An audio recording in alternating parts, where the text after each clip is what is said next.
One of the things that intrigues me about you is why would somebody with so much to lose take so many damn risks?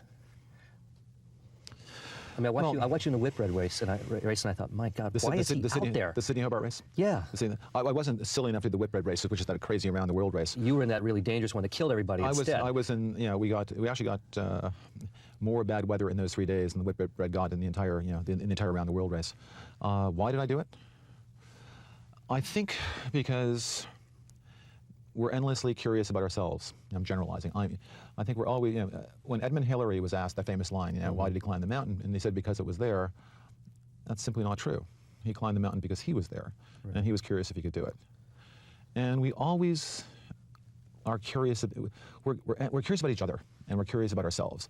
And we're always trying to discover our limits and how we stack up. How we stack up versus others, how we stack up versus me last year. Right? When you're a little kid, you get the little lines on the, at least I did, on the door jamb. How much taller am I than I was 6 months ago or 6 weeks ago? So did you have a little epiphany out there when the waves are breaking over the bow and people are dying and ships are capsizing, that maybe you had reached the limit of your potential in this particular area? No, in fact, the good news, we hadn't reached the limit of the potential of the weather, which was good. We had sailed into a hurricane.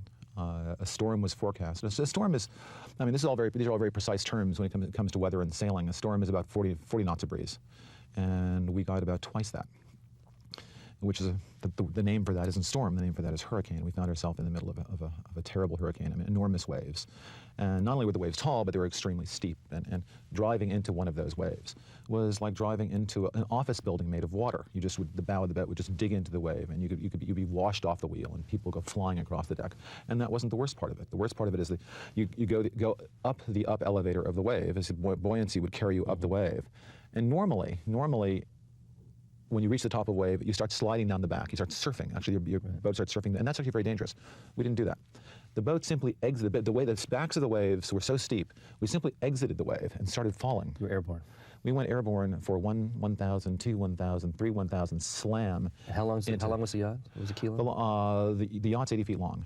And so it's 80 feet long, and it's airborne. And she's out of the water, and she's falling. And the surface tension of the water is such that when you hit, it's like falling onto asphalt. So about every 45 seconds, we were dropped off a 4-story building onto asphalt. And we wondered if the boat was going to hold together. And the guys on the bow would simply leave the bow. The boat would start falling. And the guys would be suspended. And then when the boat hit and started coming back up again, it would catch the guys as they're still falling down. We had 4 guys with broken bones, a couple very seriously injured. No one died on our boat. And that wasn't true of all the boats. 55 guys went in the water. And if it wasn't for the insane heroics of the Australian Navy going out there to pull those people out of the water, it wouldn't have been 6 dead, it would have been 55 dead. Well, let's talk about broken bones. You broke your neck surfing, too. Right. I'm curious, how did this one happen? You were Waimea? I was in Hawaii. I was actually on the Big Island, and it was a storm. And they weren't allowing anyone to take their boards out. So I was out there with 3 young Hawaiian guys, and we're just diving through these huge waves. And this enormous wave showed up, and I was in the perfect position to catch it. So I just decided to body surf this wave. And for about the first half second, it was very exciting. Thereafter, it was terrifying. When you were being ground into the coral? Well, no, just the acceleration off the wave. I've never felt an acceleration. I've surfed a bunch, and I never felt any kind of acceleration like that off the wave. There's no continental shelf there's no shallowing as you get closer to the shore in Hawaii. So the waves come in much faster than they do here in California. And the wave took me down to the reef and buried me into the reef. I broke my neck in 2 places. I broke my collarbone, and I broke a few ribs and punctured a lung. It was awful. At any point in these moments, I'm curious about, there's one thing about discovering yourself, but a man in your position also has enormous responsibility. Sitting out there's 30,000 people that you're the leader of. Most companies would never allow the boss to get anywhere near a wave like that, or get anywhere near a ship like that, or that kind of weather. Well, the board of directors wasn't on the beach. So they couldn't. I had no intention of surfing that wave. I was in the perfect spot to catch the. You just couldn't say no. Just the boy that couldn't say no. To catch the perfect wave. There was something in me that wanted to ride that wave, and I think that is a fundamental personality trait of mine, which is to be, I guess, in the worst sense, reckless both in business and in sports. Where did that come from? I read a quote. Your sister said you've been trying to kill yourself since you were a kid. Well, I'm getting better at it. So, You're getting closer. Where does it come from? I don't know. There are biology books that say that it's actually genetic. There's a who knows? It's a family trait? I don't know. I don't know. It's a family trait. There's a wonderful book out by Melvin Conner who wrote the Harvard sociobiology textbook called The Tangled Wing. And one of the books he wrote was Why the Reckless Survive. Why you would think if there was a trait among us that would disappear, it would be recklessness, that eventually reckless people would kill themselves before Natural they had selection would take care of it. Exactly. You never get to the breeding stage. Right. Darwin would kind of clean up the gene pool and get rid of the reckless gene. In fact, there are tremendous rewards for recklessness. It was the reckless guy in the village who went out in the middle of the snowstorm and killed the buffalo and brought back the meat to feed the rest of the village. So it was the reckless guy in the computer industry that decided that when everyone said a relational database would never be commercially viable, said, well, maybe not. Maybe I'll do this. Maybe everyone's wrong. Maybe I will take a chance.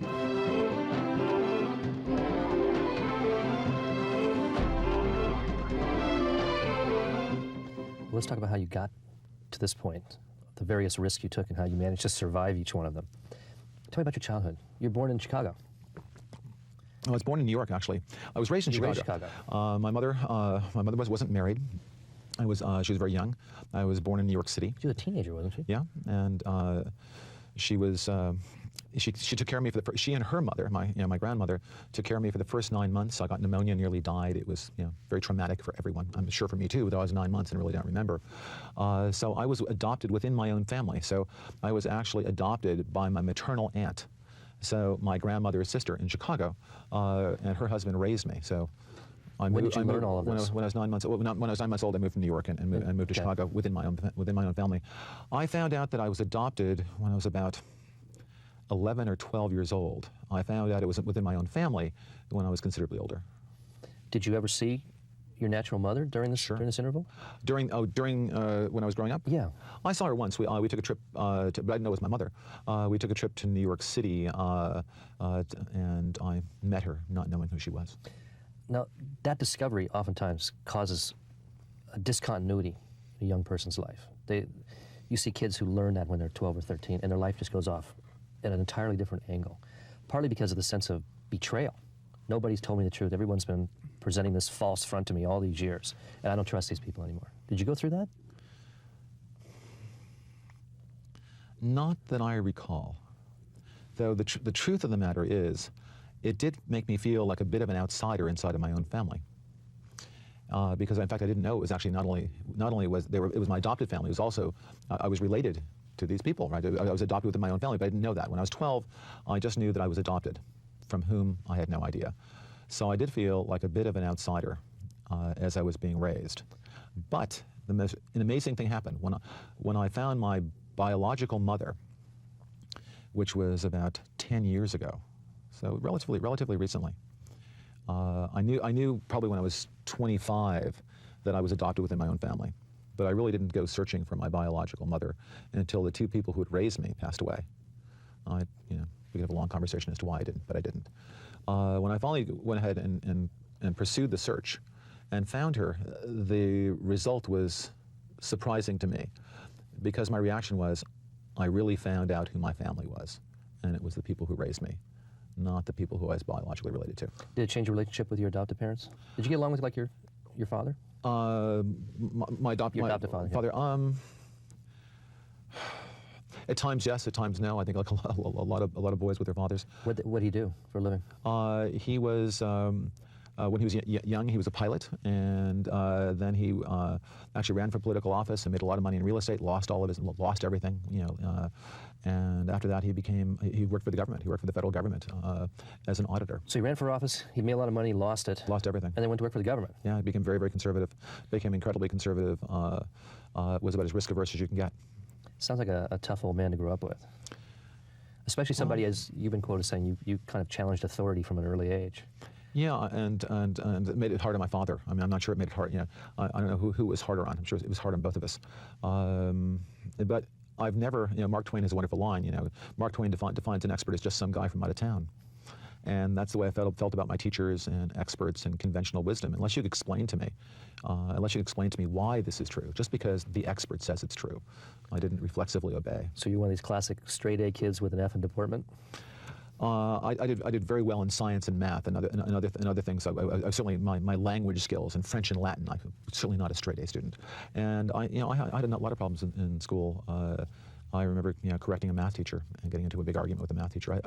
I had a very difficult time with people who said, "Do what I say. I'm the adult. You're the kid."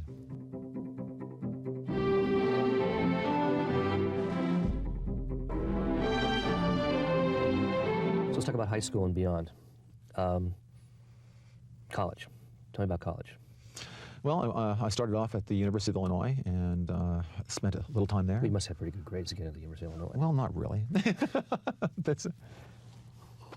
What were you studying? I tested well. My grades were very checkered. I had a lot of A's and I had a lot of things that were definitely not A's, including in high school.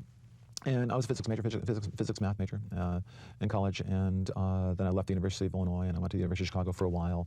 I'm a college dropout. I'm not sure what you meant by the word epiphany, but I'm just kidding. But so, how long did you stay in college?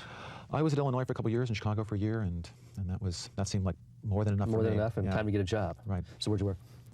Well, I started when I was in college. I learned how to program. And it was one of the things you did in math and physics in those days. You wrote programs to conduct your experiments. Were you entrepreneurial at all during that period? I mean, some of the entrepreneurs I've talked to, they were selling apples when they were kids. Lemonade Nolan stands. Bushnell was running an amusement park by the time he was a senior in college. I was contracting myself out as a contract programmer. You were? That's about as entrepreneurial as I got. So I found out that I was a very, very fast programmer, and I would watch how long people would take to do things, and I'd start fixed price bidding.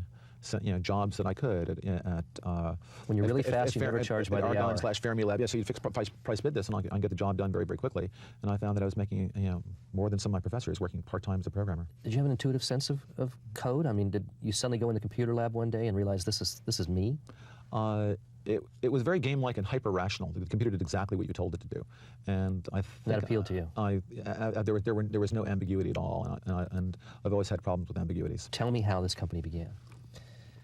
You don't believe in venture capitalists. No.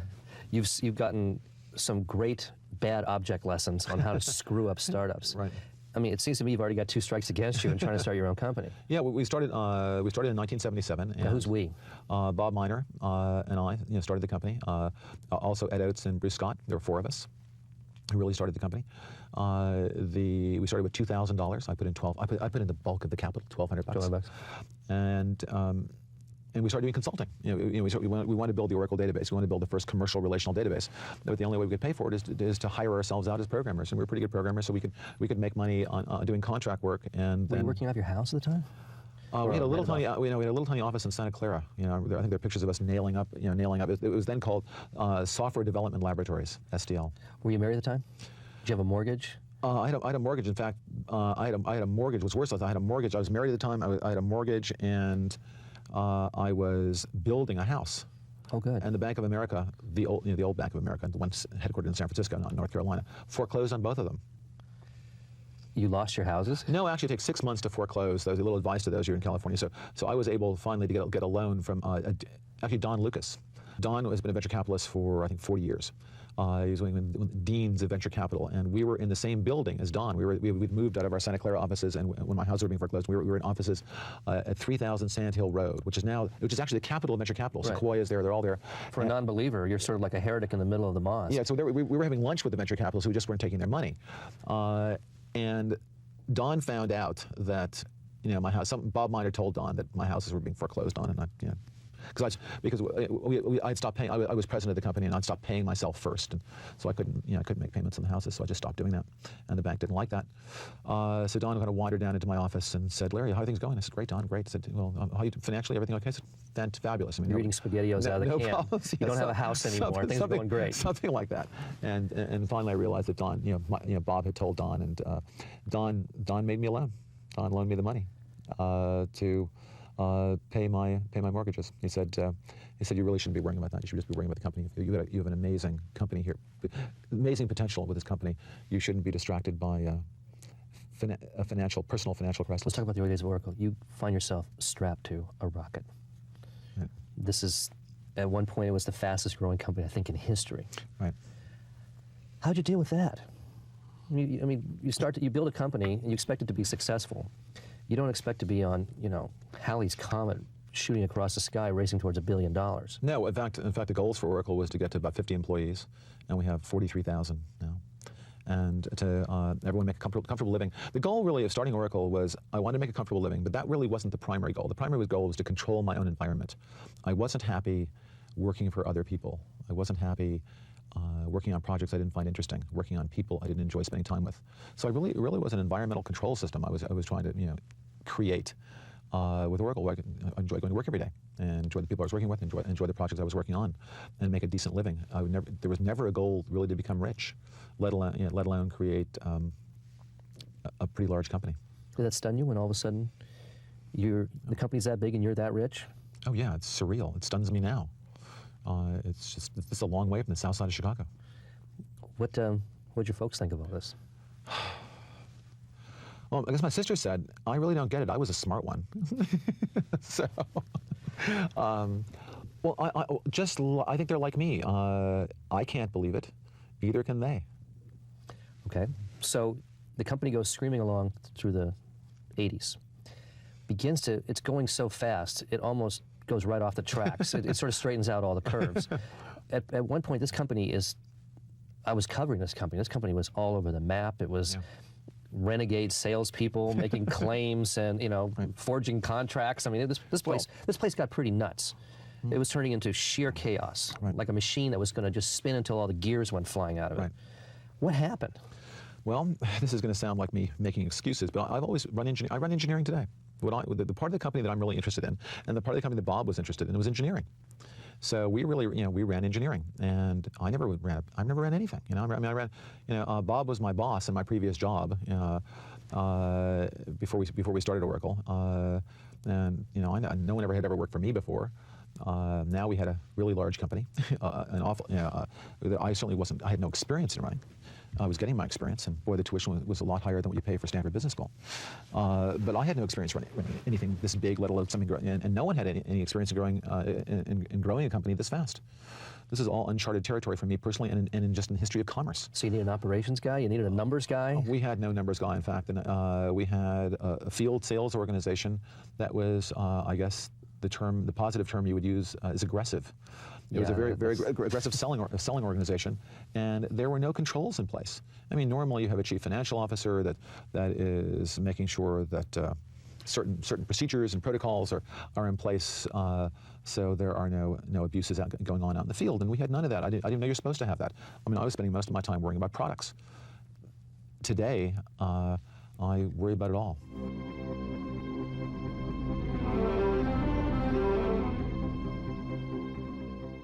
You have 2 children. Are either one of them entrepreneurial? Is that an inherited trait?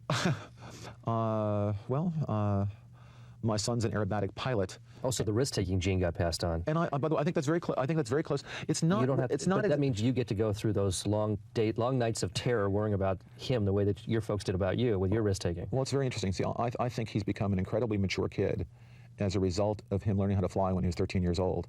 And I think the kids are much more at risk with drugs in school than they are in airplanes. So I actually rest pretty comfortably about him flying. Is he an entrepreneur too? He's 16. He doesn't know. And your second child? My daughter's 13 and just won the science fair. So I think she wants to be a doc or a vet. Well, Pop, what wisdom would you pass on to them about being an entrepreneur, about pursuing this kind of life? Well, I think I wouldn't start with talking about being an entrepreneur. I think you got to figure out what in life makes you happy. Both those kids don't have to worry about money and survival day to day. They have a much harder thing to worry about, is what it is they really want. And then bet everything? If it's that important to them, sure.